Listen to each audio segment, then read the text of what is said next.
சிலருக்கு நாம் அவசியமில்லை, ஆனால் நாம் செய்யும் உதவிகள் மட்டும் அவசியம். பசித்த வயிறு, பொய்யான உறவு, நம்பியவர் செய்த துரோகம், கடனுடன் வாழும் வாழ்க்கை, இவை நான்கும் கற்பிக்கும் அனுபவ பாடத்தை இந்த உலகில் யாராலும் கற்பிக்க முடியாது. ஒவ்வொரு இதயத்திலும் ஏதாவது ஒரு வலி இருந்து கொண்டுதான் இருக்கிறது. அதை முட்டாள் கண்ணீரிலும் அறிவாளிகள் புன்னகையிலும் மறைத்துக் கொள்கிறார்கள். வாழ்க்கையில் நீங்கள் தொலைத்த உறவுகளை மட்டும் தேடிச் செல்லுங்கள். விலகிச் சென்ற உறவுகளை தேடிச் செல்லாதீர்கள். மகிழ்ச்சி என்பது காசு பணத்தால் வருவது அல்ல.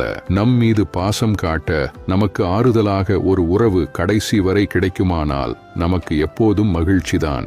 சிலரை நாம் சிறந்த உறவுகள் என நம்பும் நேரத்தில் நாங்கள் சிறந்த நடிகர்கள் என்று நிரூபித்து விடுகிறார்கள். சிலருக்கு நாம் அவசியமில்லை, ஆனால் நாம் செய்யும் உதவிகள் மட்டும் அவசியம். இப்படியானோரை நாம் அதிகம் சந்திக்கக்கூடும். இது வெளிப்படையாகவே தெரிந்தாலும் நாம் அவர்களை வெறுப்பதில்லை. ஏனெனில் நாம் இன்ன செய்தோருக்கும் நன்மை செய்வதையே விரும்புகின்றோம். இன்று உண்மையான அன்பை அவர்கள் அலட்சியம் செய்யலாம், ஆனால் ஒரு நாள் அதே அன்பு கிடைக்காதா என்று ஏங்கித்தான் நிற்கப் போகிறார்கள். தேடிப்போய் பேசுனா போய், விட்டு கொடுத்து போனா போய், வெறுத்து ஒதுக்கும் இடத்தில் அன்பு காட்டினால் போய், இனிக்க இனிக்க பேசினால் உண்மை என்று நம்புகிறது உலகம். அனைவருக்கும் பகிருங்கள். ஜே ஹெல்த் பக்கத்தை ஃபாலோ செய்யுங்கள்.